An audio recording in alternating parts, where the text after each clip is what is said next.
काँग्रेसने स्वातंत्र्य चळवळीमध्ये योगदान दिलेलं आहे.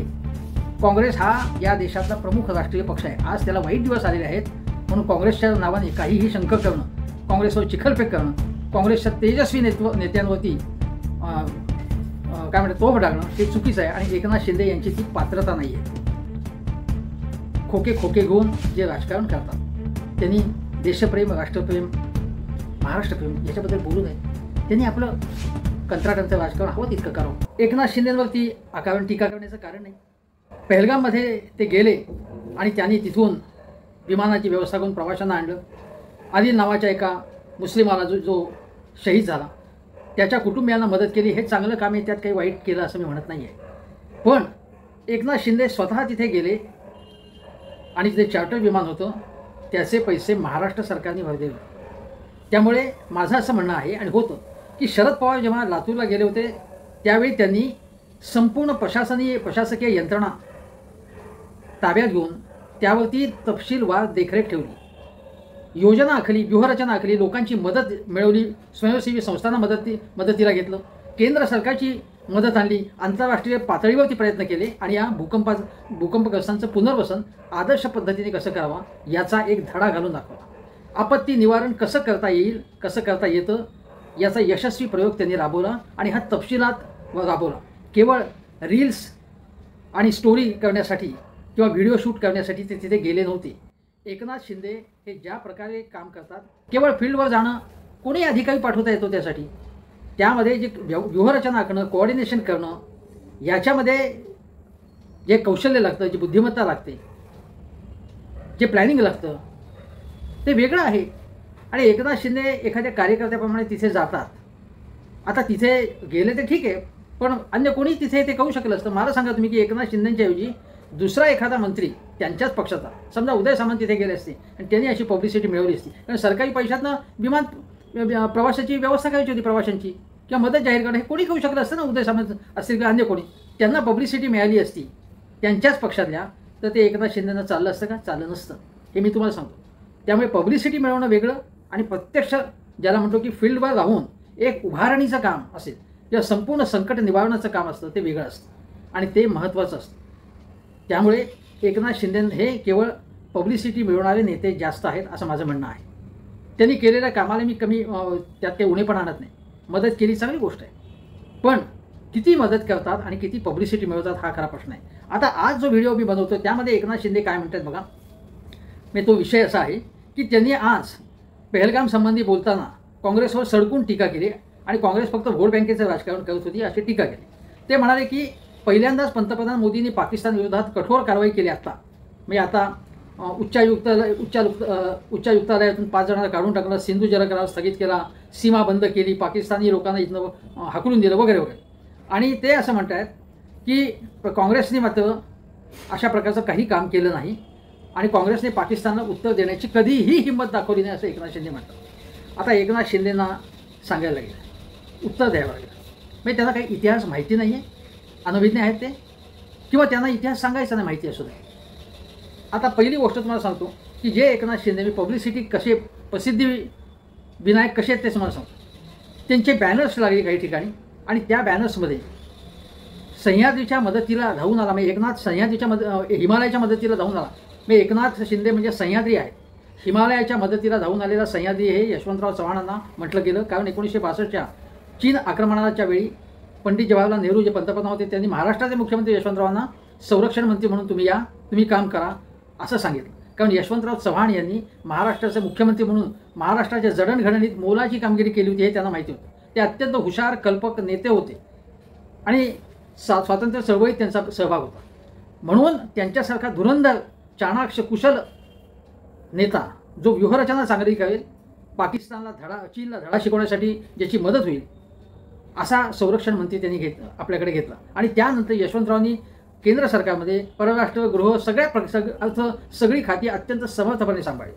आता यशवंतराव चव्हाणांशी तुलना एकनाथ शिंदेची करणं म्हणजे कठीण आहे अक्षरशः.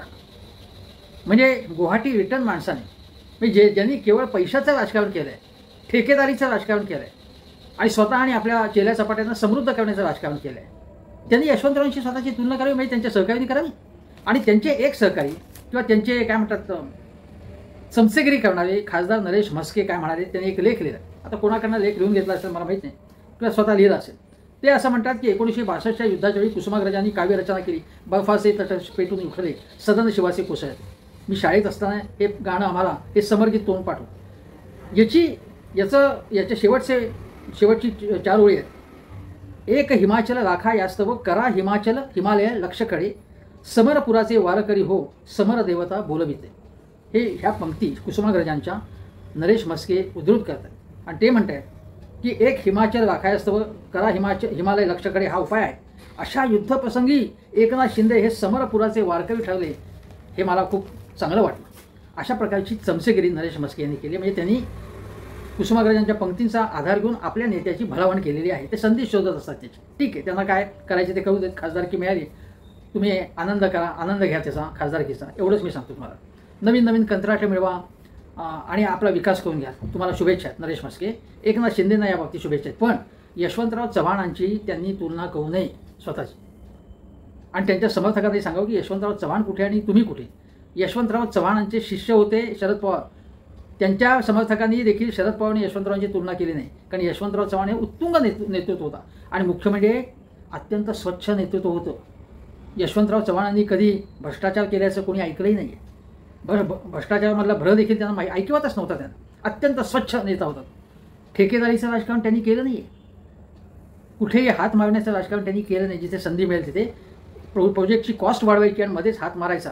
किंवा त्यांच्याजवळ कुठलाही बिल्डर नव्हता, त्यांच्याजवळ त्यांचा दोस्त नव्हता की जो त्यांना अत्यंत जवळचा वाटायचा.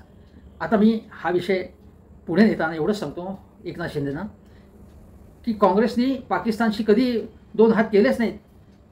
पाकिस्तान समोर दिसला की लोटांगण घातलं असं जे शिंदेनं वाटतं आहे तो इतिहास नाही आहे. काँग्रेसचा तेजस्वी इतिहास आहे. 1947मध्ये फाळणी झाल्यानंतर पुढे भारत आणि पाकिस्तान हे 2 देश झाले आणि त्यावेळी संस्थानं विलीन झाली नव्हती सगळी. आणि जम्मू काश्मीर ते संस्थान होतं, त्यांनी निर्णय घेतला नव्हता कुठे जायचा. पण त्याच वेळ दरम्यान पाकिस्तानमधनं तिकडच्या लोकांनी अफगाण आणि पाकिस्तानमधल्या म्हणजे एकूण पठाणी टोळ्यांनी काश्मीरमध्ये घुसखोरी करून आक्रमण केलं. काश्मीर ताब्यात घेण्याचा प्रयत्न होता त्यांचा. त्यावेळी भारताने जेव्हा तिथले राजे होते हरिसिंग, ते म्हणाले की आमच्यावरती संकट कोसळलं.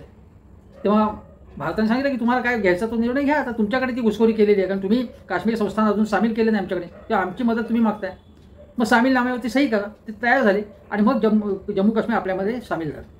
त्यानंतर भारताने या सगळ्या पठाणी आणि पाकड्या टोळ्यांना हाकलून लावलं आणि त्या सगळ्या याच्यामध्ये सगळ्या काश्मीरचा 2/3 भाग आपल्याकडे राहिला. 1/3 भाग पाकिस्तान त्याच्या ताब्यात त्यांनी ठेवला. जो पाकव्याप्त काश्मीर म्हणतो जो आपलाच आहे. पण 2/3 भाग आपण आपल्या ताब्यात ठेवला आणि ते काश्मीर संस्थान आपल्याकडे विलीन करून घेतलं. हे लक्षात घेण्यासाठी दुसरं युद्ध जे झालं ते 1965चं युद्ध. मी लहान होतो, शाळेत होतो, मला आठवते तेव्हा ब्लॅकआउट व्हायचा आणि त्यावेळी 72 दिवस हे युद्ध भारत पाकिस्तान युद्ध चाललं. लाल बहादूर शास्त्री हे काँग्रेसचे होते, पंडित नेहरू काँग्रेसचे होते, वल्लभभाई पटेल काँग्रेसचे होते. 1947 म्हणजे त्या फाळणीनंतर जे युद्ध झालं काश्मीरमध्ये ते या काँग्रेस सरकारने हाताळलं आणि हाकलवून लावलं त्यांना, टोळीवाल्यांना पाकच्या. आणि 1965मध्ये लालबहादूर शास्त्रींनी पाकिस्तानचा पराभव केला 72 दिवसांच्या याच्यामध्ये. आणि मग आंतरराष्ट्रीय रशिया वगैरे याच्यामध्ये आले, ताश्कंदला करार झाला आणि मध्यस्थी झाल्यानंतर मग ते युद्ध थांबलं. पण आपण त्याच्यामध्ये वर्चस्व मिळून पाकिस्तानचा पराभव केला. 1971 साली पाकिस्तानच्या विरोधातल्या बांगलादेश वॉर ज्याला म्हणतो आपण, पाकिस्तानचे 2 तुकडे इंदिरा गांधींनी केल्या. त्या काँग्रेसच्या होत्या आणि त्यांनी त्यावेळी आंतरराष्ट्रीय पाठिंबा मिळवला. सोव्हिएत रशियाचा पाठिंबा मिळवला. अमेरिकेने 7वा आरमार आपल्या नौका पाठवली इथे, पण तरीसुद्धा त्या डगमगल्या नाहीत इंदिरा गांधी. त्यावेळी भारत खूप गरीब देश होता, पण इंदिरा गांधींनी पाकिस्तानचे 2 तुकडे केले. पाकिस्तानचे लष्कर हे जनरल नियाझी त्यांना शरणागतीच्या करारावरती स्वाक्षरी करण्यास भाग पाडलं आपण आणि मग बांगलादेश स्वतंत्र अस्तित्वात आला. हे काँग्रेसच्या इंदिरा गांधींनी केलं. हे लक्षात ठेवलं पाहिजे. एकनाथ शिंदे जे म्हणत आहेत ते एकनाथ शिंदेंनी कॉन्ट्रॅक्ट्सवरती प्रोजेक्ट्सवरती हे बोलावं, हवं तितकं बोलावं, किंवा समृद्धी महामार्गावरती बोलावं. त्यांनी नवीन शक्तीपीठ महामार्ग काढावा आणि त्याच्यातनं जे काही त्यांना करायचं असेल ते करा. त्यांनी पक्ष फोडण्यावरती बोलावं, त्यांनी गद्दारीवर बोलावं, त्यांनी विश्वासघातीपणावरती बोलावं. पण त्यांनी असल्या काही गोष्टी करू नये, कारण त्यांचा संबंधच नाही. पाकिस्तान, भारत वगैरे हे विषय त्यांच्या कल्पनेपलीकडेच आहेत. इंदिरा गांधी असेल किंवा या लोकांनी याच्यामध्ये कॉन्ट्रॅक्ट्स आणि पैसे याच्यावर लक्ष ठेवलं नाही त्यांनी. किंवा यशवंतराव संरक्षण मंत्री असताना किती कॉन्ट्रॅक्ट आहे, केवढ्याचं कॉन्ट्रॅक्ट आहे, त्यामध्ये कसा हात मारता येईल याचा विचार केला नाही. हे नेते समृद्ध नेते नव्हते, जे आज महाराष्ट्रामध्ये अनेक गद्दार किंवा खोकेवाले नेते म्हणून गाजलेले आहेत. त्यामुळे त्यांनी या बाबतीत बोलू नये. एकनाथ शिंदे आणि त्यांच्या टोळीची प्रतिमा कलंकितच आहे. पहलगामला जाऊन काही काम करून आपली इमेज सुधारणं, प्रतिमा संवर्धन करणं, जी कलंकित प्रतिमा खोकेबाज म्हणून नेत्याची प्रतिमा आहे ती बदलणं, हे त्यांचे प्रयत्न त्यासाठी चालू आहेत. पण त्यामुळे प्रयत्न बदलणार नाहीत. जी एक प्रतिमा त्यांची आहे ती तशीच राहणार आहे. मग माझं असं म्हणलं की त्यांनी फार याच्यावरती बोलू नये. आणि ज्या काँग्रेसला ते नावं ठेवत होते त्याच काँग्रेसमध्ये 2014 नंतर ते काँग्रेसमध्ये प्रवेश करण्यासाठी प्रयत्न करत होते. अहमद पटेल यांची भेटही त्यांची झाली होती असं म्हणतात. पृथ्वीराज चव्हाण यांना याबद्दल विचारलं. संजय राऊतांनी आरोप केला. तुम्ही म्हणाल की संजय राऊतने आरोप केला, ठीक आहे, संजय राऊत सोडून देतो. पण पृथ्वीराज चव्हाणांना हा प्रश्न विचारला असता त्यांच्या काळात हे झालं. ते म्हणाले की मला त्याबद्दल जास्त बोलायला लावू नका, मी बोलणार नाही त्याबद्दल. म्हणजे एक प्रकारे हे घडलं होतं असंच त्यांनी सूचित केलं. काँग्रेसच्या मांडीला मांडी लावून महाविकास आघाडी सरकारमध्ये एकनाथ शिंदे बसलेले होते. त्यावेळी काँग्रेसच्या नेत्यांची भलावणसुद्धा ते करत होते. आणि मग ज्यावेळी संधी मिळाली तेव्हा त्यांनी टुणकन उडी मारली आणि मग काँग्रेसला शिव्या घालायचा उद्योग त्यांनी सुरू केला. काँग्रेसने स्वातंत्र्य चळवळीमध्ये योगदान दिलेलं आहे. काँग्रेस हा या देशातला प्रमुख राष्ट्रीय पक्ष आहे. आज त्याला वाईट दिवस आलेले आहेत म्हणून काँग्रेसच्या नावाने काहीही शंख करणं, काँग्रेसवर चिखलफेक करणं, काँग्रेसच्या तेजस्वी नेत्यांवरती काय म्हणतात तोफ डागणं हे चुकीचं आहे. आणि एकनाथ शिंदे यांची ती पात्रता नाही आहे. खोके घेऊन जे राजकारण करतात त्यांनी देशप्रेम, राष्ट्रप्रेम, महाराष्ट्रप्रेम याच्याबद्दल बोलू नये. त्यांनी आपलं कंत्राटांचं राजकारण हवं तितकं करावं एवढंच सांगतो.